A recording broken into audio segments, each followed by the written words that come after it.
പശ്ചിമേഷ്യയിൽ ഇറാനെതിരെ അമേരിക്കയും ഇസ്രായേലും ചേർന്ന് നടത്തുന്ന സൈനിക നീക്കങ്ങളിൽ പങ്കാളികളാകില്ല എന്ന് യൂറോപ്യൻ രാജ്യങ്ങൾ ഒന്നടങ്കം വ്യക്തമാക്കി. ഇത് ഞങ്ങളുടെ യുദ്ധമല്ല എന്ന കർശന നിലപാടാണ് ജർമ്മനിയും ഫ്രാൻസും ഉൾപ്പെടെ പ്രമുഖ യൂറോപ്യൻ ശക്തികളെല്ലാം ഒരേ നിലപാട് സ്വീകരിച്ചിരിക്കുന്നത്. ഹോർമൂസ് കടലിടുക്കിൽ കപ്പലുകൾ വിന്യസിക്കണമെന്ന ട്രംപിന്റെ ആവശ്യം ഇതിലൂടെ യൂറോപ്യൻ നേതാക്കൾ തള്ളിക്കളഞ്ഞു. അമേരിക്കയുടെ നീക്കങ്ങളിലുള്ള സംശയം പരസ്യമായി പ്രകടിപ്പിച്ചുകൊണ്ടാണ് ജർമ്മൻ ചാൻസലർ ഫ്രീഡ്രിക് മെർസ് കഴിഞ്ഞ ദിവസം പാർലമെന്റിൽ പ്രസംഗിച്ചത്. അയൽ രാജ്യങ്ങൾക്ക് ഇറാൻ ഭീഷണിയാകരുത് എന്ന നിലപാടിലാണ് യൂറോപ്യൻ രാജ്യങ്ങൾ. എന്നാൽ ഇപ്പോഴത്തെ യുദ്ധത്തിന് പിന്നിലെ യുക്തി ബോധ്യപ്പെടുന്നില്ലെന്ന് മെർസ് പറഞ്ഞു. ജർമ്മൻ പ്രതിരോധ മന്ത്രി ബോറിസ് പിസ്റ്റോറിയസ് അതിരൂക്ഷമായ പ്രതികരണമാണ് നടത്തിയത്. ഇത് ഞങ്ങളുടെ യുദ്ധമല്ല, ഞങ്ങൾ തുടങ്ങിയ യുദ്ധവുമല്ല എന്നായിരുന്നു അദ്ദേഹത്തിന്റെ പ്രതികരണം. ആദ്യം യുദ്ധമുഖത്തേക്ക് സൈന്യത്തെ അയച്ച് അമേരിക്കയുടെ ഗുഡ് ബുക്കിൽ ഇടം നേടാൻ ശ്രമിച്ച ഫ്രഞ്ച് പ്രസിഡന്റ് ഇമ്മാനുവൽ മാക്രോണും നിലപാട് മാറ്റി. ഈ സംഘർഷത്തിൽ ഫ്രാൻസ് കക്ഷിയല്ലെന്നാണ് പുതിയ പ്രതികരണം. തന്റെ സഹായ അഭ്യർത്ഥന യൂറോപ്യൻ രാജ്യങ്ങൾ തള്ളിയതോടെ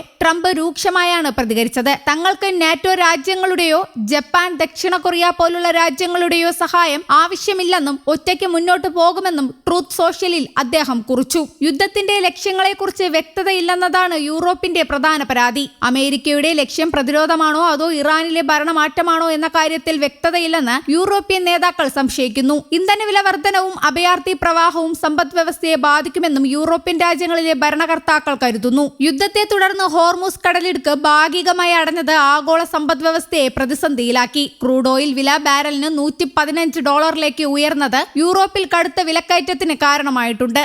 സമാധാന പ്രേമിയെന്ന് സ്വയം അവകാശപ്പെട്ട US പ്രസിഡന്റ് യുദ്ധ പ്രസിഡന്റായി മാറിക്കൊണ്ടിരിക്കുകയാണെന്ന് യൂറോപ്പിലെ രാഷ്ട്രീയ നിരീക്ഷകർ കുറ്റപ്പെടുത്തുന്നു. യുക്രൈൻ യുദ്ധം അവസാനിപ്പിക്കാൻ ശ്രമിക്കുമെന്ന് പ്രഖ്യാപിച്ച ട്രംപ് ഇപ്പോൾ അതിനേക്കാൾ വലിയ യുദ്ധത്തിലേക്ക് ലോകത്തെ നയിക്കുന്നുവെന്ന വിമർശനമാണ് ശക്തമാകുന്നത്.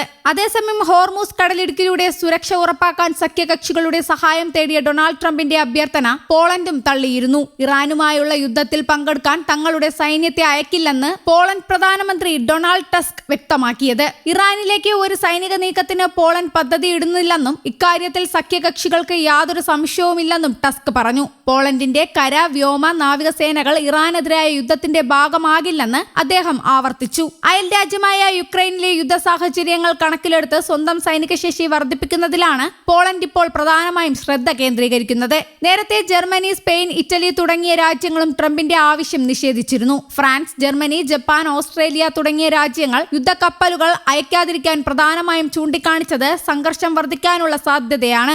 സൈനിക നീക്കത്തിന് പകരം നയതന്ത്ര ചർച്ചകൾക്കാണ് തങ്ങൾ മുൻഗണന നൽകുന്നതെന്ന് അവർ വ്യക്തമാക്കി. സ്വന്തം രാജ്യത്തെ നിയമപരമായ തടസ്സങ്ങളാണ് ജർമ്മനി ചൂണ്ടിക്കാട്ടിയത്. അതേസമയം ട്രംപിന്റെ കടുത്ത സമ്മർദ്ദങ്ങൾക്കിടയിലും പ്രമുഖ യൂറോപ്യൻ രാജ്യങ്ങൾ ഇറാനിലെ സൈനിക ഇടപെടലുകളിൽ നിന്ന് വിട്ടുനിൽക്കാൻ തീരുമാനിക്കുന്നത് അന്താരാഷ്ട്ര തലത്തിൽ അമേരിക്കയ്ക്ക് വലിയ തിരിച്ചടിയാവുകയാണ്. മേഖലയിലെ സുരക്ഷാ സഖ്യം രൂപീകരിക്കാനുള്ള വാഷിംഗ്ടണിന്റെ നീക്കങ്ങൾക്കിത് വലിയ പ്രതിസന്ധി സൃഷ്ടിക്കുന്നു. News desk, Kerala Kaumudi.